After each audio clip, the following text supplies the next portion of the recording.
सर्व शिवसैनिकांच्या मातोश्रीमध्ये स्वागत करतोय। गेल्या आठवड्यामध्ये मी आपल्या इकडे येऊन गेलो होतो। आपल्यापैकी बरीच जण त्या सभेला सुद्धा होती। त्याच वेळेला खरं म्हणजे दिनेशजी तुम्ही प्रवेश करणार होता।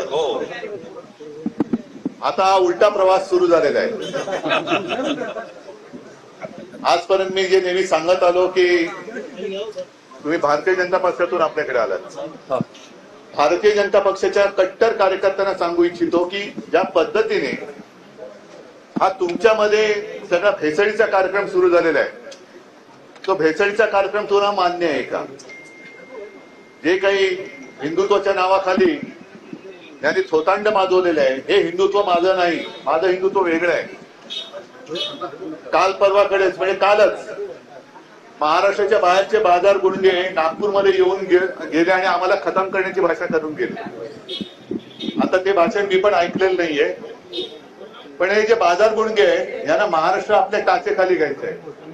त्यांना कल्पना नाहीये की हा महाराष्ट्र हा वीरांचा महाराष्ट्र आहे। हा आता जास्त काय बोलत नाही, कारण सभेला सुरुवात झाल्यानंतर मग आपल्या तोफा धडधडायला सुरुवात होते। सगळ्याच आता बोललो तर मग सभेत काय बोलणार, पण आपल्याकडे बोलण्यासारखं खूप आहे।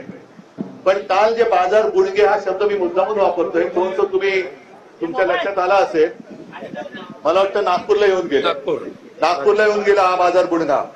आणि आम्हाला खतम म्हणजे उद्धव ठाकरेंना खतम करा, पवार साहेबांना खतम करा, हिंमत असेल तर येऊन बघ कोणाला महाराष्ट्र खतम करतो ते दाखवून देतो। तर आज तुमच्यावरती एक महत्वाची जबाबदारी टाकतोय, कारण वैजापूर हा आपला मतदारसंघ।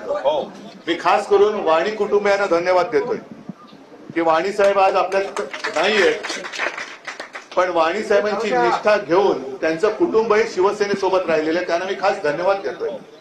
आणि ज्या वाणी साहेबांनी एक मनाचा मोठेपणा दाखवला होता, गेल्या वेळेला सुद्धा मी वाणी साहेबांना साजरा धरला होता की वाणी साहेब आपणच इथले हक्कदार आहात, आपणच इकडे उमेदवार म्हणून उभे राहा। मला म्हणाले की उद्धवजी आता खूप झाला, नवीन माणसानं पुढे आणू। आता त्यांना काय कल्पना की असा गद्दार नाही केला, बरोबर? तर या गद्दारीला गाडून पुन्हा आपली निष्ठेचा भगवा झेंडा हा वैजापूरवरती पुन्हा एकदा फडकावा, ही एक तुमच्याकडनं अपेक्षा करतो। नवीन तशी तुमच्यावरती मी जबाबदारी देतो। पुन्हा एकदा निवडणुकीच्या रणधुमाळीमध्ये मला वाटतं वैजापूरला मी येईनच, पण वैजापूरच्या विजयाची जबाबदारी तुमच्यावरती देतो। सगळ्यांना शुभेच्छा देतो। जय हिंद, जय महाराष्ट्र।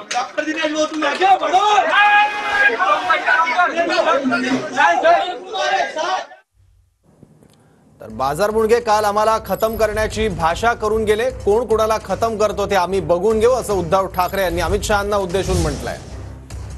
बाजार मुंडगा महाराष्ट्रात येऊन आम्हाला संपवण्याची भाषा करतो, अशी खोचक टीका उद्धव ठाकरे यांनी अमित शहा यांचं नाव न घेता केली आहे। भाजपमध्ये सध्या भेसळ सुरू आहे आणि आता उलटा प्रवेश सुरू झाला असल्याचंही